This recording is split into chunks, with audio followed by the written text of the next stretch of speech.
We have therefore made the assessment that COVID-19 can be characterized as a pandemic. 22 मार्च रविवार को सुबह 7 बजे से रात 9 बजे तक सभी देशवासियों को जनता कर्फ्यू का पालन करना है।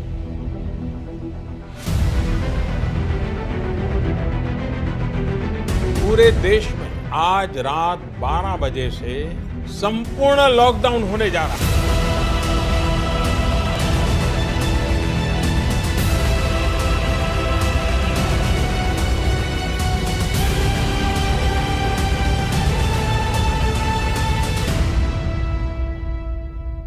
माननीय श्री प्रधानमंत्री जी ने संपूर्ण लॉकडाउन की घोषणा की। मुझे सोचने के लिए मजबूर होना पड़ा, ड्यूटी जाएं या ना जाएं।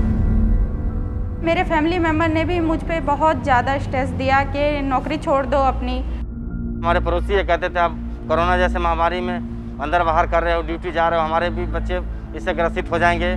जैसे मैंने उस टाइम देखा भी पुलिस, डॉक्टर, नर्स कार्यरत हैं अभी, तो मैंने सोचा मैं क्यों नहीं कर सकती, मैं भी कर सकती हूँ। हमारी सर्विसेज चूँकि एसेंशियल सर्विसेज में आती हैं, लेकिन ये देश में इसके प्रति जागरूकता नहीं थी। पुलिस वाले कर्मी हमें रोकते थे कि कहाँ आप जा रहे हैं, लेकिन ये सबको हमने सब कुछ को नज़रअंदाज कर दिया। ये बीमारी शुरू होने पे बहुत लोग घबरा गए, ड्यूटी छोड़ रहे थे, लेकिन हमने सोचा कि ड्यूटी छोड़ना कोई हल नहीं है और हम लगे रहे। इसी बीच में मेरे पापा का तबीयत ख़राब हो गया था, जिसकी वजह से मुझे बहुत ज़्यादा परेशानी हुई थी और मैंने फ़ोन के ज़रिए ही उनका मोरल सपोर्ट किया। लॉकडाउन के समय परिवहन सेवा ना मिलने की चुनौतियों का मुझे सामना करना पड़ा। मेरा घर यहाँ से 40 किलोमीटर दूर है।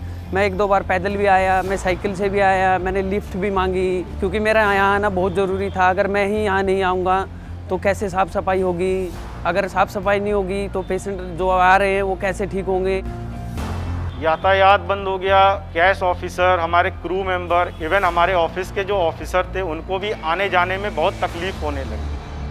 बॉर्डर सील होने की वजह से मेरे को रात को जल्दी सुबह अंधेरे में निकलना पड़ता था और रात को सारा काम खत्म करके अंधेरे में घर वापस जाना पड़ता था। कभी कभी रास्ते में जाम लगता है या नोएडा बॉर्डर सील होने से, कोई भी बॉर्डर सील होने से हमें घंटों लाइन में लगना पड़ता था।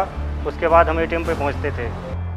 कोविडमुळे माझे फ्रेंड कामावर येऊ शकत नाही, तरी पण मी पुढाकार घेऊन मी स्वतः कामावर थांबून सगळी कामं पूर्ण केली। इस कठिनाई की घड़ी में हम अपनी टीम को पैदल नहीं आने के लिए प्रेरित किया।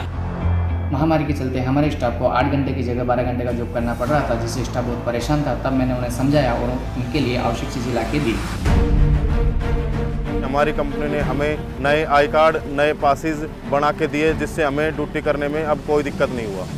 हमें SIS की तरफ से 2000 रुपये एडवांस के रूप में मिले, जिससे हमने अपने घर का राशन खरीदा। हाल फिलहाल मेरो घरबाट पनि विशेषले मलाई ड्युटी जानु दिएको थिएन।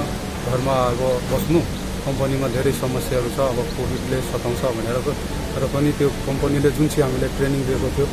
कोरोना महामारी के बिगड़ते हुए हालत को देखते हुए हमारी टीम द्वारा हमें ट्रेनिंग दी गई है कि कैसे इस बीमारी से खुद से बचना है और औरों को भी बचाना है, जिससे कि हमारी ड्यूटी बेहतर हो सके। एयरपोर्ट एक सरकारी संस्था है जिसमें साफ सफाई जरूरी है। जितने भी पैसेंजर यहाँ आते हैं उन्हें मैं सोशल डिस्टेंस और साफ सफाई के बारे में सलाह देता हूँ और खुद भी इसका पालन करता हूँ। कोरोना समय पर मेरे घर वाले परेशान थे, मैंने उन्हें समझाया, मुझे PPE किट दिया है। कोविड-19 का PPE किट कंपनी में दिया गया है। ನಮ್ಮ ಕಂಪನಿಯಲ್ಲಿ ಕೊರೋನಾ ಸಿಚುವೇಶನ್ಲಿ ಎಂಪ್ಲಾಯ್ಗೋಸ್ಕರ company posters, sanitise, mask, gloves ಎಲ್ಲ ಕೊಟ್ಟು ಎಂಪ್ಲಾಯ್ನ ಸೇಫ್टी ಮಾಡಬೇಕು ಎಂದು एक्सप्लेन ಮಾಡಿದ್ದಾರೆ। कोरोना या संकट काळात माझ्या कुटुंबियाकडून मला परत येण्यासाठी वारंवार समजावलं, पण मी त्यांना फोनवरच समजावलं की मी नाही येऊ शकत आणि मी माझी ड्यूटी चांगल्या रीतीने इथेच निभावली। लॉकडाउन के कारण हमारे जो श्रमिक भाई दूसरे शहरों में फंसे हुए थे, उनको लाने के लिए सरकार द्वारा जो स्पेशल ट्रेनें चलाई जा रही थी, उनका आने जाने का कोई टाइमिंग नहीं था, तो इसमें हमारी ड्यूटी लगाई गई। हमारी ड्यूटी 24 घंटे की होती थी। हमें पता नहीं था हमें किस टाइम आना है, किस टाइम जाना है। इसके लिए कंपनी ने हमारे रहने खाने के लिए बैरक का इंतजाम किया और हमको सारी सुविधा दी।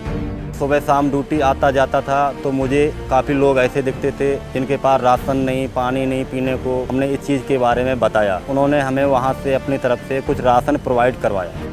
बस स्टेशनों पे, रेलवे स्टेशनों पे वगैरह चौराहे पे जो भी थे, उनको हम लोगों ने दूध, बिस्कुट, रोटी जो भी मदद हो सका हम लोगों ने खिलाया। मैंने घर में अपने माँ बाप से सलाह की कि मास्क बनाए जाए और लोगों को बांटे जाए। मैंने मास्क बनाए और अपने झुंड के साथियों को बांटे। ಒಂದು 800-900 ಮಾಸ್ಕ್ ಕೊಟ್ಟಿದ್ದು ಫಸ್ಟ್ ನಮ್ಮ ಸೇಫ್ಟಿ ನಾವು ಆಗಬೇಕು ಅನ್ನೋ ಒಂದು ಕಾರಣಕ್ಕೋಸ್ಕರವಾಗಿ ಫಸ್ಟು ನಮ್ಮ ಅಕ್ಕಪಕ್ಕ ಇರೋರಿಗೆಲ್ಲ ರೋಡ್ ಮುಗಿಸೋರು ಅವರು ಇವರೆಲ್ಲ ಇರ್ತಾರೆ। जो हमारे नॉन बिजनेस क्वेरीज हैं वो भी हमें रिसीव होने स्टार्ट हो गए। कोरोना महामारी के दौरान कस्टमर के घर तक सामान पहुंचाया, मेडिकल का सामान, ग्रोसरी। इस महामारी के दौरान मैंने अपने 3 क्लाइंटों को जो मेडिकल पेशेंट थे, मैंने अपनी कंपनी की गाड़ी से उनको हॉस्पिटल में पहुंचाया। मैं एशिया के नंबर 1 हॉस्पिटल एम्स में कार्यरत था। अपनी ड्यूटी करते समय मैं भी कोरोना पॉजिटिव हो गया। क्वारंटाइन के दौरान मुझे अपनी ड्यूटी की चिंता सताती रही। ड्यूटी ज्वाइन करते ही सबसे पहले मैंने अपना प्लाज्मा डोनेट किया। एम्स ने मुझे उस चीज़ के लिए ये सर्टिफिकेट प्रदान किया। এই দীর্ঘ লকডাউনে আমি কন্টিনিউ ডিউটি করছি এবং এই লকডাউনের মধ্যে আমার বাড়িতে বাবার শরীর খারাপ হয়েছিল, তো আমি সেই জন্য বাড়ি যেতে পারিনি। তো বাড়ি না যাওয়া সত্ত্বেও আমি ডাক্তারের সাথে যোগাযোগ করে বাড়িতে স্ত্রীকে দিয়ে ಬಾಬಾಗೆ ಸಂಪೂರ್ಣ ಡಾಕ್ಟರ್ ದಿಕ್ಕೆ ಸುಸ್ತು ಕರೆಸಿ ಕೋವಿಡ್ ಪೇಷಂಟ್ ಜೊತೆ 15 ದಿನ ಇಲ್ಲೇ ಇದ್ದು ಕೆಲಸ ಮಾಡಿದ್ದೀನಿ। ಫ್ಯಾಮಿಲಿನೆಲ್ಲ ಬಿಟ್ಟು ಅದರಿಂದ ನಮ್ಮ ಕಂಪನಿಯವರಿಗೆ ನನಗೆ ತುಂಬಾ ಹೆಮ್ಮೆ ಇದೆ। 100 किलोमीटर के रेडियस में मैंने सारी सर्विसेज को क्लाइंट से संपर्क करके पूरी सर्विसेज कंप्लीट किया अपने से। इसमें मेरा 2 बार एक्सीडेंट हुआ, मैं हॉस्पिटलाइज्ड भी हुआ। बावजूद इसके मैंने हौसला नहीं खोया और मैं काम करता रहा, मुझे सफलताएं मिलती रही। अगर ये SIS के कोरोना वॉरियर्स इस समस्या को इस तरह से हैंडल नहीं करते तो शायद आज 2016 में जो नोटबंदी हुई थी उससे भी भयंकर स्थिति उत्पन्न हो जाती।